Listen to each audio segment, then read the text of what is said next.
ल बाइबल अध्ययन कसरी सुरु गर्न सकिन्छ? कुनै पनि कार्य सुरु गर्न सहज हुँदैन। सुरु गरिएको कार्य सही किसिमले सम्पन्न गर्नु अझ महत्त्वपूर्ण हुन्छ।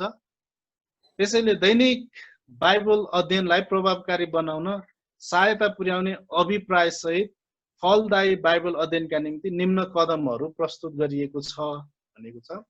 यो चाहिँ कुन कसरी चाहिँ हामीले सुरु गर्ने भन्दा सबैभन्दा पहिला यहाँ छ 1 नम्बरमा सुरुमा प्रार्थना गर्नुहोस्। जब तपाईं र हामीले बाइबल अध्ययन गर्छौं, बाइबल अध्ययन गर्दाखेरि हामीले चाहिँ प्रार्थनाद्वारा सुरु गर्नुपर्छ। बाइबल अध्ययन गर्नुभन्दा अघि सधैँ प्रार्थना गर्नुहोस्। बाइबल अध्ययनको पहिलो खुड्किलो चाहिँ प्रार्थना हो। तपाईं र हामीले प्रार्थनाद्वारा सुरु गर्यौं भने निश्चय नै त्यो परमेश्वरको धर्मशास्त्र बुझ्नको निम्ति हामीलाई मद्दत मिल्नेछ। र बाइबल भित्रै पनि प्रार्थना गरिएको कुराहरू हामी पाउँछौं। आत्मिक सत्यताहरू बुझ्न पवित्र आत्माले तपाईका आँखा खोलिदिनु भएको होस्, ती सत्यताहरू दैनिक जीवनमा प्रयोग गर्न सकौं भनेर हामीले प्रार्थना सहित प्रार्थनाको आत्मामा चाहिँ बाइबल अध्ययन गर्न सुरु गर्नुपर्छ। लुकाको पुस्तक 24:45 ले भन्छ, तब पवित्र शास्त्र बुझ्नलाई उहाँले तिमीहरूको समझ खोलिदिनु भएको होस्। यो चाहिँ हैन प्रभु येशूले भन्नुभएको कुरा हो। त्यस्तै गरी भजनकर्ताले भजन 119:18 मा भन्दछ, मेरो आँखा खोलिदिनुहोस् र म तपाईको व्यवस्थाका उदेकका कुराहरू देख्न सकौं। त्यस्तै गरिकन भजन 119:12 ले पनि यसो भन्दछ, तपाईका विधिहरू मलाई सिकाउनुहोस्। वचन सही किसिमले बुझ्नको निम्ति यो किसिमको मलाई सिकाउनुहोस्, मलाई बुझाउनुहोस् भन्ने किसिमको स्वभाव चाहिँ हामीमा हुनु अत्यन्त आवश्यक छ। यसलाई चाहिँ हामी प्रार्थनाद्वारा सुरु गर्नु भनेर हामी भन्न सक्छौं।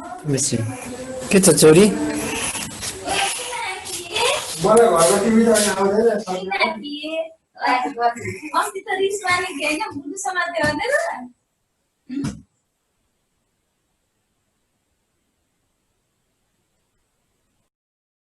प्रार्थनाद्वारा सुरु गर्नुस् है। 1 नम्बरमा बुझ्नुभयो होला, टिप्नुभयो होला तपाईले।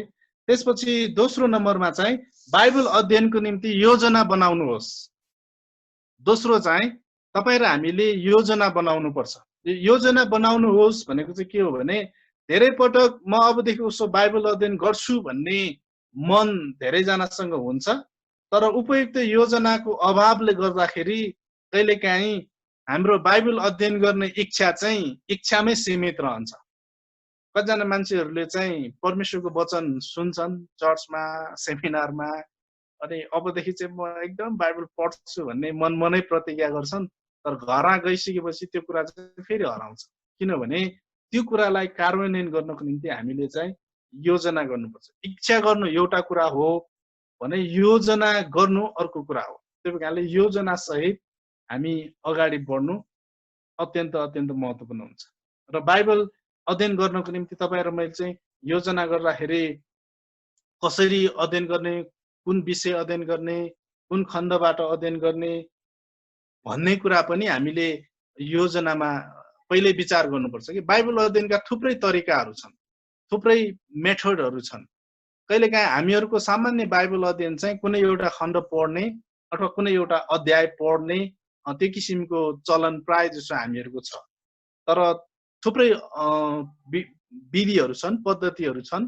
त्यो चाहिँ हाम्रो यो अध्ययनको अन्ततिर बिहीबार र शुक्रबारको दिनमा चाहिँ ती अध्ययन पद्धतिहरू के हुन् भन्ने कुरा विशेष गरेर पाठ 6, 7, 8, 9, 10 मा हामी हेर्नेछौँ। र त्यो बेलामा अझ हामीलाई सहायता हुनेछ। समग्रमा चाहिँ तपाईहरुले के विचार गर्नुस् भने बाइबल अध्ययन गर्दाखेरि हामीले दोस्रो कदम हामीले चाल्नुपर्ने कदम चाहिँ योजना बनाउनु। तपाईं र हामीसँग चाहिँ योजना हुनुपर्छ। योजना भयो भने हामीले सही किसिमले बाइबल अध्ययन गर्न सक्छौं। र धेरै जना व्यक्तिहरुसँग समयको अभाव भएको पनि गुनासो गर्छ। हैन समय पुग्दैन, भनौं न घरेलु संगति अरु थुप्रै कुराहरुमै हाम्रो समय बित्छ, यात्राहरू धेरै हुन्छ भन्ने कुराहरु पनि हुन्छ। वास्तवमा अघिबाटै हामीले योजना बनायौं भने समयको व्यवस्थापन गर्न सकिन्छ र र त्यसको निम्ति बरु हामीले 1-2 दिन समय छुट्याउने हो कि अथवा कसरी हो हैन, त्यो कुराहरू पनि हामीले विचार चाहिँ गर्नुपर्छ हैन। समय छुट्याउने दिनमा हरेक दिन हो कि हरेक भनौँ न साँझ हो कि कुन बेला हो, त्यो कुरा चाहिँ हामीले गर्नुपर्छ कि। अस्ति मेरो श्रीमती पनि आजभोलि अध्ययन गर्न थालेकी छिन्, अनि प्राय जसो समय मेरो भएन, नानीहरू खाना यताउति गर्नुपर्छ भन्ने गुनासो गर्दै थिइन्। अनि मैले के भने उहाँ पनि नजिकै आउँदै हुनुहुन्छ हैन। मैले के भने अध्ययन गर्ने समय चाहिँ हाम्रो बेलुका सुरु हुन्छ, जब सबैजना भनौँ न सुतिसक्छ घरमा, त्यसपछि वास्तवमा हाम्रो अध्ययन सुरु हुन्छ। त्यो चाहिँ 7 बजेदेखि हो कि 8-9 बजेदेखि हो हैन। अनि एकजना भाइलाई मैले सल्लाह दिँदै थिएँ, यदि हामी साँच्चै अध्ययन गर्न चाहन्छौँ भने हामी अध्ययन गर्ने व्यक्तिहरू चाहिँ 11 बजेसम्म सुत्नु हुँदैन। अब त्यो तपाईको के छ व्यक्तिगत जीवनमा सुत्ने कुरा अथवा उठ्ने कुरा, त्यो तपाईको व्यक्तिगत कुरा हो। र हामी अध्ययन गर्ने व्यक्तिहरू चाहिँ 11 बजेसम्म जिउँदै रहनुपर्छ अथवा 11 बजेसम्म हामी सुत्नुहुन्न भन्ने कुरा यसले बुझाउँछ। हामी सबैजनाको निम्ति समय सबैजनालाई बराबर नै दिएको छ, तर हामीले योजना गऱ्यौँ भने हामीले समय निकाल्न सक्छौँ अध्ययन गर्नको निम्ति। त्यही भएर योजना महत्त्वपूर्ण छ।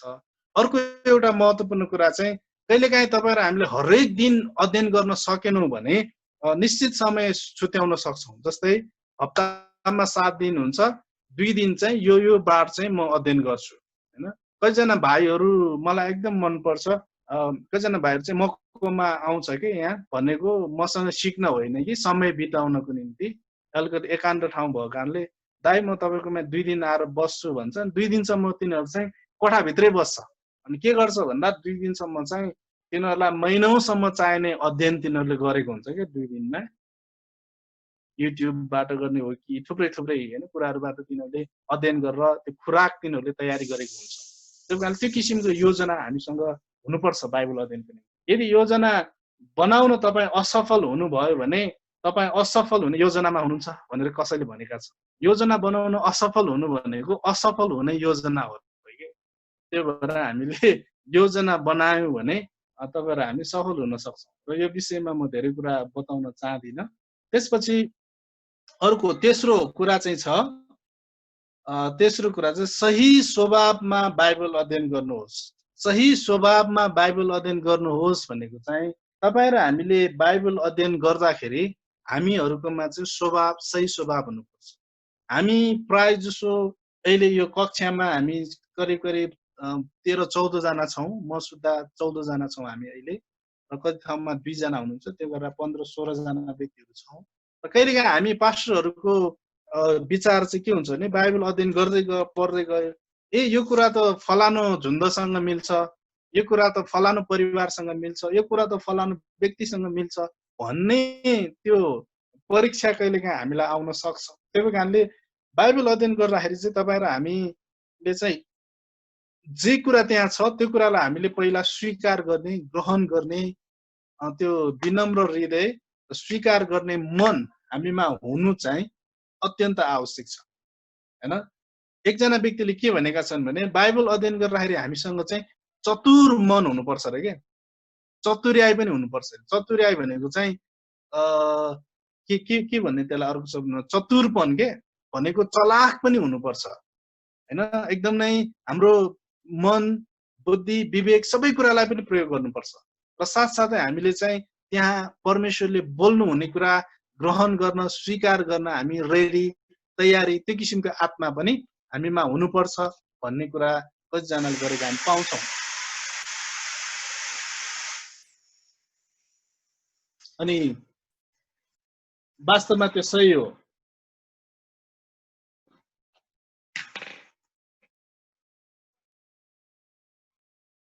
है वास्तवमा त्यो सही हो। त्यही कारणले यो किसिमको स्वभाव हामीमा हुनुपर्छ हैन। विनम्र हृदय र स्वीकार गर्ने मन तपाईँ र हामीमा हुनुपर्छ। बालकको जस्तो कोमल मन र स्वीकार गर्ने हृदयले चाहिँ परमेश्वरको आवाज सुन्न तपाईँ र हामीलाई मद्दत गर्छ, तपाईँ र हामीलाई सहायता गर्छ। बालकको जस्तो कोमल मन र स्वीकार गर्ने हृदय, त्यसले चाहिँ तपाईँ र हामीलाई परमेश्वरको आवाज सुन्न मद्दत गर्छ, सहायता गर्छ। तपाईँ र हामी चाहिँ जब परमेश्वरको वचन पढ्न अध्ययन गर्नको निम्ति जान्छौँ, हामीकोमा चाहिँ त्यो किसिमको हृदय, त्यो किसिमको मन भयो भने वचन स्वीकार गर्नको निम्ति हामीलाई सजिलो पर्छ र परमेश्वर बोल्नु भएको कुरा पहिचान गर्न पनि हामीलाई सजिलो पर्छ। कहिलेकाहीँ परमेश्वर हामीसँग बोलिराख्नु भएको हुन्छ वचनद्वारा, तर तपाईँ र हामीले चाहिँ परमेश्वरको वचन सुन्ने जुन किसिमको स्वभाव छ, त्यो स्वभावलाई कहिलेकाहीँ हामीले बन्द गरिदिन्छौँ, जसले गर्दाखेरि हामीले परमेश्वरको वचन सुन्न गुमाउँछौँ। त्यही कारणले म सबैजनासँग विनम्र अनुरोध गर्छु, जब हामी बाइबल अध्ययन गर्छौँ, विनम्र र स्वीकार गर्ने हृदय र मन हामीले लिएर जानुपर्छ। अनि बालकको जस्तो कोमल मन र स्वीकार गर्ने हृदय हामीले लिएर गयौँ भने परमेश्वरको आवाज सुन्न हामीलाई सहायता हुन्छ। मत्तीको पुस्तकमा प्रभु येशूले यसो भन्नुभएको छ, यो तपाईँको स्क्रिनमा पनि छ, 11:25मा, हे पिता, स्वर्ग र पृथ्वीका प्रभु, म तपाईँलाई धन्यवाद चढाउँछु, किनकि तपाईँले यी कुरा बुद्धिमान र समझदारबाट गुप्त राख्नुभयो, तर बालकहरूलाई ती प्रकट गरिदिनु भयो भनेर प्रभुले भन्नुभयो। यो चाहिँ विशेष गरेर प्रभुले कुन सन्दर्भमा भन्नुभएको भने परमेश्वरको कुरा चेलाहरूलाई उहाँले प्रकट गरिदिनु भयो। चेलाहरू चाहिँ बालक जस्तै थिए। चेलाहरू चाहिँ संसारको स्तर अनुसार, दृष्टिकोण अनुसार बुद्धिमानी, त्यो किसिमका चलाक, तडक भडक गर्ने किसिमका मानिसहरू थिएनन्।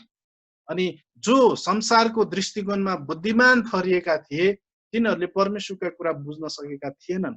त्यही भएर प्रभु येशूले भन्नुहुन्छ, ती बुद्धिमानहरूले चाहिँ तपाईँको कुरा बुझेनन्, तपाईँले तिनीहरूबाट गुप्तमा राख्नुभयो, तर यी मेरा चेलाहरू जो चाहिँ बालक जस्ता छन्, हैन, अघि मैले भने जस्तो कोमल हृदय, तपाईँको आवाज सुन्नको निम्ति तिर्खाउने व्यक्तिहरू छन्, सहर्ष तपाईँको वचनलाई स्वीकार गर्ने व्यक्तिहरू छन्, तिनीहरूलाई चाहिँ तपाईँको प्रकाश अथवा तपाईँको शिक्षा तपाईँले प्रकट गरिदिनु भयो भनेर प्रभु येशू स्वयंले पनि भन्नुभएको हामी देख्छौँ। त्यही कारणले हामी जब बाइबल अध्ययन गर्नको निम्ति जान्छौँ, हामीमा चाहिँ यो किसिमको एउटा स्वभाव पनि हुनुपर्छ भन्ने कुरा यसले हामी सिक्न सक्छौँ। बाइबल अध्ययन गर्नुहुँदा बाइबलमाथि तपाईँका आफ्ना विचारहरू वा सिद्धान्तहरू नलाद्नुहोस् भन्ने सल्लाह दिएको छ, तर साँच्चै वचनले के भन्न खोजेको छ सो कुरा थाहा गर्ने चाहना गर्नुहोस्। कहिलेकाहीँ के हुन्छ भने हामीहरूको मन चाहिँ फिक्स्ड हुन्छ के। जस्तै उदाहरणको लागि कतिजनाहरूले चाहिँ कतिवटा कुराहरू सिकेको हुन्छ स्कुलमा, आफ्नो जीवनमा, साथी सङ्गतिबाट, अनि त्यो कुराहरूमा उहाँहरू चाहिँ एकदम स्ट्रिक रहेको हुन्छ। कतिजनाहरू जस्तै उदाहरणको लागि बिरामी भयो भने औषधि खानै हुँदैन, प्रार्थना गरेपछि निको हुन्छ। औषधि खानु भनेको चाहिँ अविश्वास हो। अनि हैन, तपाईले वचन पढ्दै जानु हुँदाखेरि औषधि उपचारको कुराहरू पनि आयो भनेदेखि यो त होइन भनेर वचनले के भन्छ भन्ने कुरा स्वीकार नगरिकन तपाईले पहिला जे सिकेको थियो अथवा तपाईलाई जे सिकाइएको थियो, तपाईले जे सिक्नु भयो त्यही कुरामा तपाई अधिक रहनु चाहिँ उपयुक्त हुँदैन। यदि तपाई र म त्यसरी रह्यौं भने तपाई र हामीले चाहिँ वास्तवमा परमेश्वरको वचनलाई हामीले स्वीकार नगरिकन हामीले चाहिँ हाम्रो सिद्धान्त अथवा हाम्रो विचार चाहिँ वचनमाथि लाडेका हुन्छौं अथवा वचनमाथि थोपरेका हुन्छौं। जस्तै उदाहरणको लागि कोरिन्थीको पुस्तकमा एउटा वचन खण्ड के छ भने अन्य जातिहरुसँग एउटै जुवामा, एउटै हलोमा, एउटै जुवामा ननारियो भन्ने वचन छ के। त्यसको अर्थ के हो भने हैन, प्रभुलाई विश्वास नगरेका व्यक्तिहरुसँग संगत नगर्नु भनेको होइन। पहिला पहिला जब हामी साना थियौं हैन, उमेरमा, विश्वासमा, अनि कतिजना लिडर्सहरुले चाहिँ हामीलाई के सिकाउनु, तिमीहरुको अन्य जाति भनौं प्रभुलाई विश्वास नगरेका व्यक्तिहरुसँग चाहिँ साथीहरुसँग संगत नगर्नु है, वचनमा यसो लेखेको छ भनेर सिकाउनु। तर बुझ्दै जाँदाखेरि चाहिँ प्रभुलाई विश्वास गर्न बाँकी भएका मानिसहरुसँग संगत गर्नु हुँदैन भनेर सिकाएको होइन रहेछ वास्तवमा त्यसको अर्थ।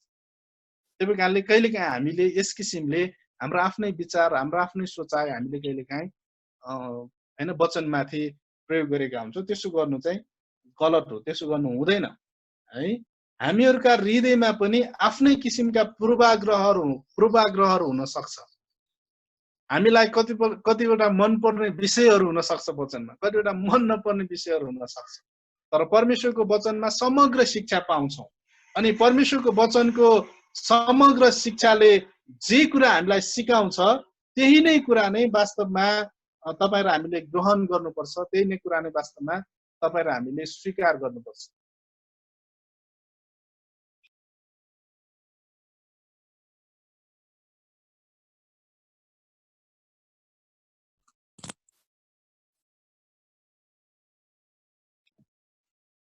त्यही कारणले मैले भन्दै थिएँ कि हाम्रा पूर्वाग्रहहरू हुन सक्छ। जस्तै हामीहरू चाहिँ सबैजना मानिसहरू हौँ। मसँग सबल पक्ष पनि छ, कमजोर पक्ष पनि छ। जब मेरो सबल पक्षमा वचनले मलाई उत्साह दिन्छ, म खुसी हुन सक्छु। तर मेरो कमजोर पक्षमा परमेश्वरले मलाई हप्काउनुहुन्छ। त्यो हप्काउने काम चाहिँ बाइबल अध्ययन गर्दाखेरि परमेश्वरले गर्नुहुन्छ। कसैको जीवनबाट मैले वचन सुनिराख्दाखेरि पनि परमेश्वरले मलाई हप्काउनुहुन्छ। अनि त्यो बेलामा चाहिँ यो त होइन, म यो कुरा विश्वास गर्दिनँ भन्ने कुरा यदि हामीले गर्छौँ भने त्यो चाहिँ हाम्रो पूर्वाग्रह हुन्छ। अनि तपाईँ र हामीले चाहिँ यस किसिमको पूर्वाग्रह राख्नु हुँदैन। यदि हामीले यस किसिमले पूर्वाग्रह राख्यौँ भने तपाईँ र हामी चाहिँ बाइबल अध्ययनको निम्ति तयारी नभएको त्यसले बुझाउँछ। हाम्रो मन, विचार, हृदयलाई हामीले खुल्ला राख्नुपर्छ ताकि परमेश्वर आफ्नो वचनद्वारा हामीसँग बोल्न सक्नु भएको होस्। कहिलेकाहीँ हामी प्रभु तपाईँ मसँग बोल्नुहोस् भनेर भन्छौँ, तर हामीले हाम्रो मन, विचार र हृदयलाई खुल्ला राखेका छैनौँ भने परमेश्वर हामीसँग बोल्न सक्नुहुन्न। त्यही कारणले परमेश्वरको वचन हामीले सही किसिमले बुझ्न र परमेश्वरको आवाज सुन्नको निम्ति हामीलाई चाहिने तेस्रो कुरा चाहिँ सही स्वभावमा बाइबल अध्ययन गर्नु। त्यसपछि चौथो नम्बर, यहाँ तपाईँको स्क्रिनमा तपाईँले हेर्न सक्नुहुन्छ, चौथो नम्बर चाहिँ वचनलाई तपाईँको व्यक्तिगत जीवनमा बोल्ने अनुमति दिनुहोस्। अघि नै पनि हामीले यो कुरा अलिकति गर्यौँ। वचन चाहिँ सबैभन्दा पहिला हामीले पढ्नु चाहिँ शनिबार प्रचार गर्नको निम्ति होइन, अथवा कसैलाई सिकाउनको निम्ति होइन, कसैलाई सिकाउनको निम्ति होइन, होइन विश्वासीहरूलाई सिकाउनको निम्ति होइन। सबैभन्दा पहिला चाहिँ तपाईँलाई, मैले, मलाई सिकाउनको निम्ति। सबैभन्दा पहिला हामीले वचन अध्ययन गर्नु चाहिँ आफ्नो निम्ति हो, मेरो निम्ति हो। मैले पहिला त्यो सिकिसकेपछि परमेश्वरको वचनले जब पश्चाताप गर भन्ने कुरा भन्छ भने पहिला मेरो लागि हो। अनि केही कुरा भन्नुहुन्छ उहाँले भने पहिला मेरो लागि हो। त्यही कारणले वचनलाई तपाईँ र मैले व्यक्तिगत जीवनमा बोल्ने अनुमति दिनुपर्छ।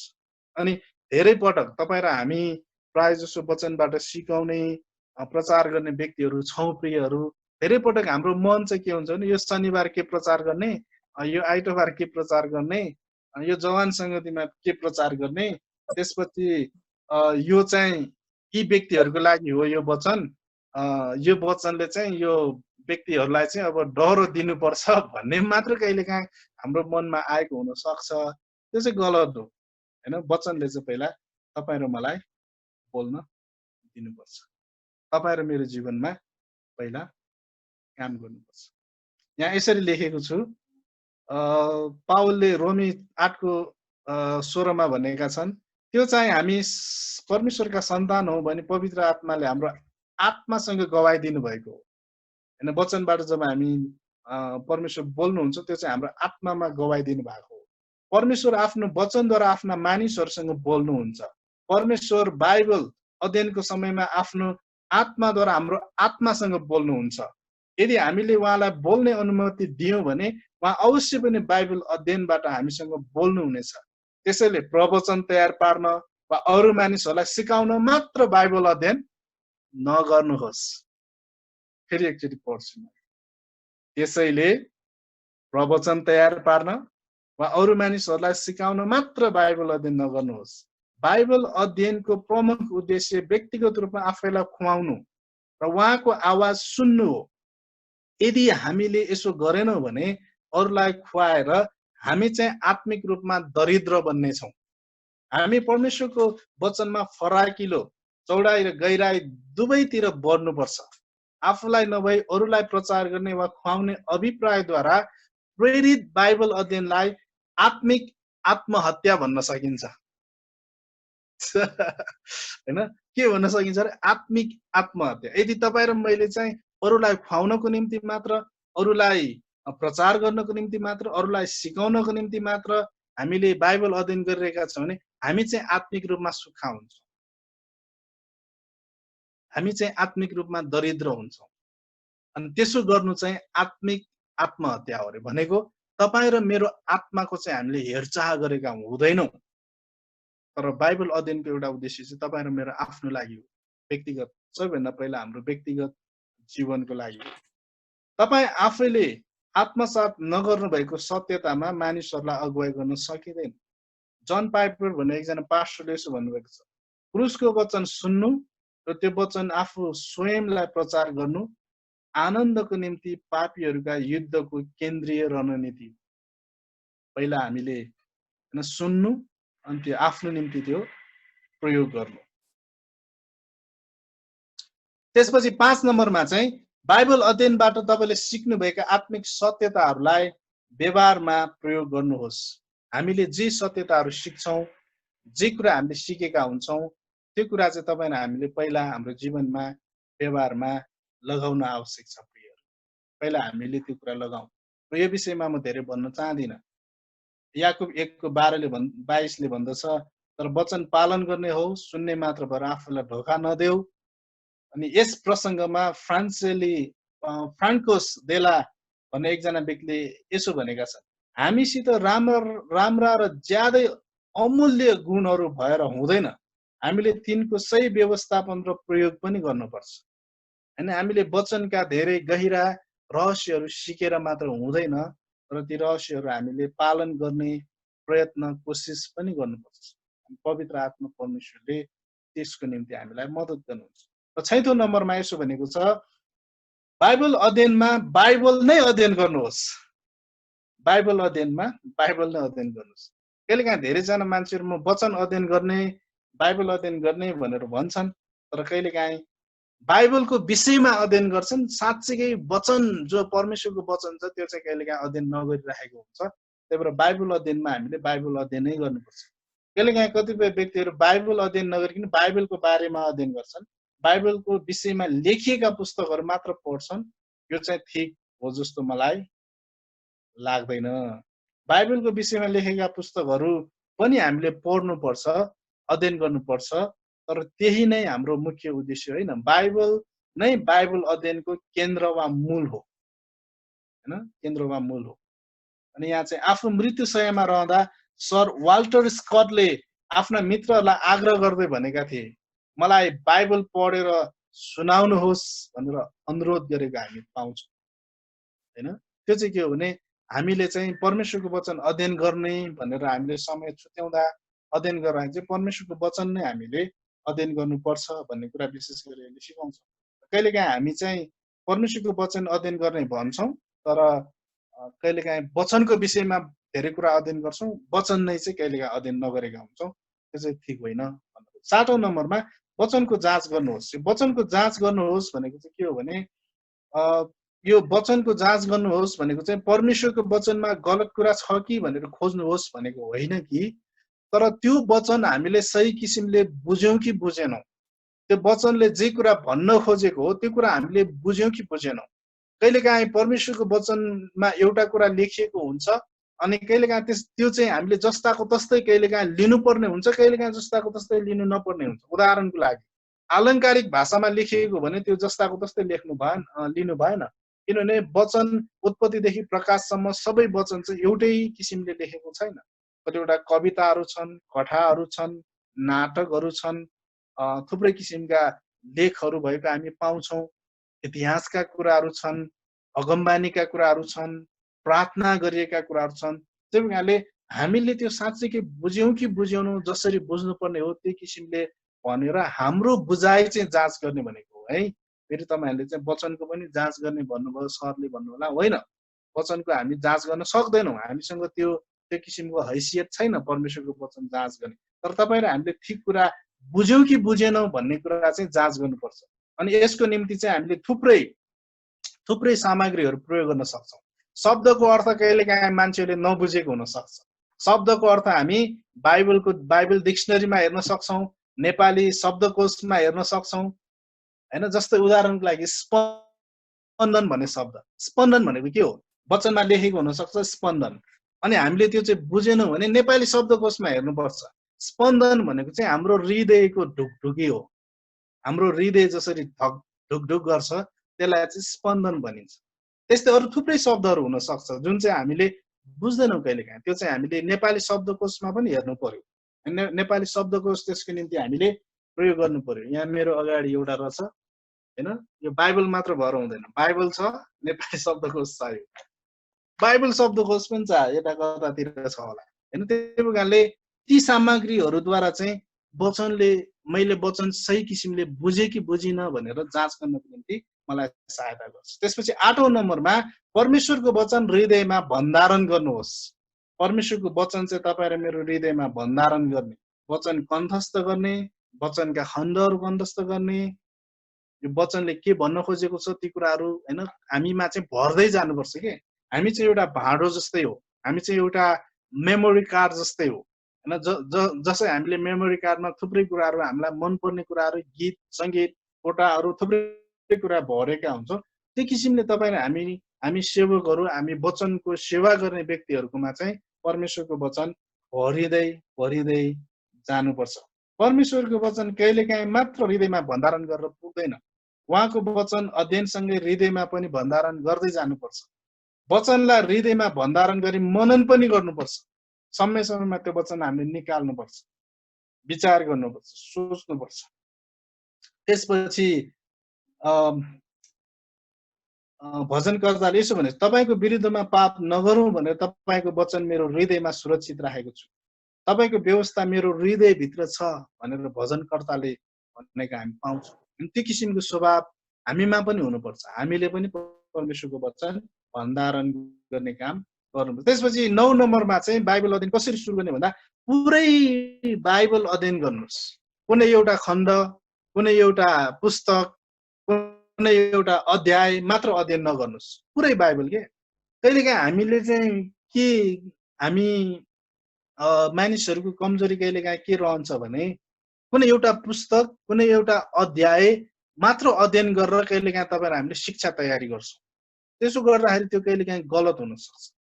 त्यो शिक्षाको विषयमा समग्र बाइबलमा चाहिँ के भनिएको छ भन्ने कुरा हामीले बुझ्नुपर्छ।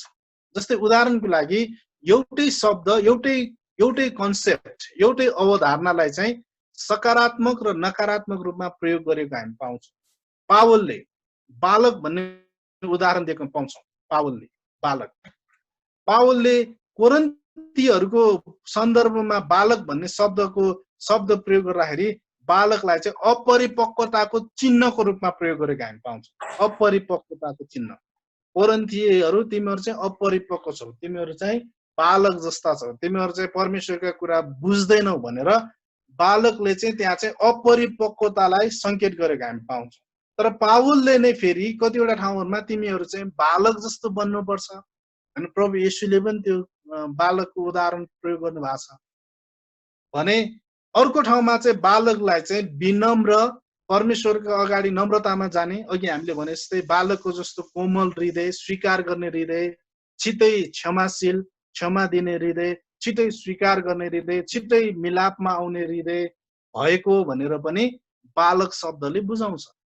त्यही कारण तपाईँ र हामीले चाहिँ बाइबलमा प्रयोग भएको बालक चाहिँ सधैँ के भन्छ यो अपरिपक्व मात्र भनेर हामीले कन्क्लुजन निकाल्यो भने हाम्रो गलत हुन्छ। त्यही कारणले बालक शब्दलाई सकारात्मक र नकारात्मक दुवै किसिमले उदाहरणको रूपमा बाइबलमा प्रयोग गरेको छ। त्यस्तै अर्को उदाहरण दिन्छु तपाईँहरूलाई,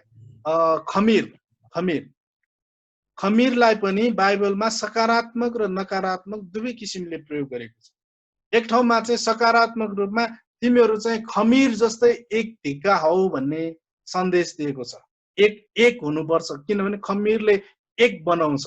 तिमीहरू पनि विश्वासी परिवार चाहिँ एक हुनुपर्छ भनेर चाहिँ भनेको हामी पाउँछौँ बाइबलमा। भने अर्को ठाउँमा चाहिँ खमीरदेखि तिमीहरू टाढा बस पनि भनेको हामी पाउँछौँ, किनभने खमीरलाई चाहिँ अशुद्धताको एउटा सङ्केतको रूपमा पनि लिएको हामी पाउँछौँ। त्यही खमीरलाई अशुद्धताको चिन्हको रूपमा पनि लिएको पाउँछौँ बाइबलमा भने त्यही खमीर भन्ने शब्दलाई त्यही खमीरलाई चाहिँ एकताको चिन्हको रूपमा पनि लिएको पाउँछौँ। त्यही कारण तपाईँ र हामीले चाहिँ प्रायः जसो खमीरलाई चाहिँ अशुद्ध खमीरदेखि टाढा रहनुपर्छ भनेर मात्र बुझेका हुन सक्छ। तर खमीरले चाहिँ एकै ढिका बनाउँछ, एकत्रित बनाउँछ, एकता ल्याउँछ भन्ने कुरा पनि बाइबलमा सिकाएको हामी पाउँछौँ। त्यही कारणले कुन सन्दर्भमा कुन कन्टेक्स्टमा त्यसलाई कसरी प्रयोग गरेको छ, समग्र बाइबलमा त्यसलाई कसरी प्रयोग गरेको छ भन्ने कुरा चाहिँ तपाईँ र हामीले बुझ्नुपर्छ प्रिय। त्यही कारणले यो कुराको निम्ति हामीले पुरै वचन, पुरै बाइबल, पुरै पवित्र शास्त्र अध्ययन गर्नु अत्यन्त अत्यन्त आवश्यक छ। त्यसपछि 10 नम्बरमा चाहिँ एक भन्दा बढी अनुवादहरूको प्रयोग गर्नुहोस्। यदि सम्भव छ भने एउटै मात्र अनुवाद होइन, एक भन्दा बढी अनुवाद हामी प्रयोग गर्न सक्छौँ। हाम्रो नेपाली बाइबल चाहिँ न्यू रिभाइज्ड स्ट्यान्डर्ड भर्सन हो र त्यो बाहेक एनआइभी नेपाली बाइबल पनि पाउँछौँ। त्यसपछि जिएफए ले लेखेको हैन ट्रान्सलेट गरेको बाइबल अर्कै भर्सन हो र इन्डियातिरबाट ट्रान्सलेट भएको छ एउटा बाइबल, त्यसलाई चाहिँ इएसभी भन्छ हैन। त्यो किसिमका सकेसम्म धेरै त्यो पढ्नुको कारण चाहिँ के हो भने त्यहाँ चाहिँ एउटै पदमा कुन कुन शब्दहरू प्रयोग गरेको छ र किन प्रयोग गरेको हो भन्ने एउटा तुलनात्मक अध्ययन गर्नको निम्ति त्यसले हामीलाई मद्दत गर्छ, सहायता गर्छ। त्यसपछि 11 नम्बरमा बाइबल अध्ययन सामग्रीहरूको प्रयोग गर्नुहोस्। त्यसमा चाहिँ थुप्रै सामग्रीहरू पर्छ, त्यो हामी पछि अध्ययन गर्नेछौँ। यहाँ चाहिँ सिकर्मीको उदाहरण दिएको छ। यदि सिकर्मीसँग सही औजारहरू छैन भने सिकर्मीले चाहिँ एउटा राम्रो फर्निचर बनाउन सक्दैन। त्यस्तै गरिकन तपाईँ र हामी पनि राम्रो प्रचारक, राम्रो शिक्षक बन्नको निम्ति हामीसँग बाइबल अध्ययनका सबै टुल्सहरू हुन आवश्यक छ। बाइबल डिक्सनरी, शब्दकोश, पुस्तक अनुसारको टिप्पणी हैन, बाइबलसँग सम्बन्धित पुस्तकहरू के पर्छन् त्यो पछि हामी हेर्नेछौँ विस्तृत रूपमा। तर समग्रमा बाइबल अध्ययन सामग्रीहरू पनि हामीले प्रयोग गर्नुपर्छ। नक्साहरू प्रयोग गर्नुपर्छ, शब्दकोशहरू प्रयोग गर्नुपर्छ हैन, अरू थुप्रै कुराहरू पनि पर्छ। त्यसपछि अन्तिममा चाहिँ तपाईले सिक्नुभएका बाइबलीय सत्यताहरू अरू व्यक्तिहरूलाई सिकाउनुहोस्। यसले चाहिँ तपाईले अध्ययन गर्नुभएको कुरालाई फलदायी बनाउने कुरा हुँदछ। पहिला चाहिँ आफ्नो लागि हो, आफ्नो लागि हो। आफूले त्यो पचाइसकेपछि त्यो अरूको लागि। पहिले हामीले अध्ययन गर्दाखेरि यो चाहिँ अरूको लागि हो भनेर अध्ययन नगरौँ। हामीले अध्ययन गर्नुको उद्देश्य अरूलाई खुवाउनको निम्ति होइन, पहिला आफ्नो लागि हो। त्यसपछि हामी अरूलाई खुवाउँछौँ, अरूलाई दिन्छौँ।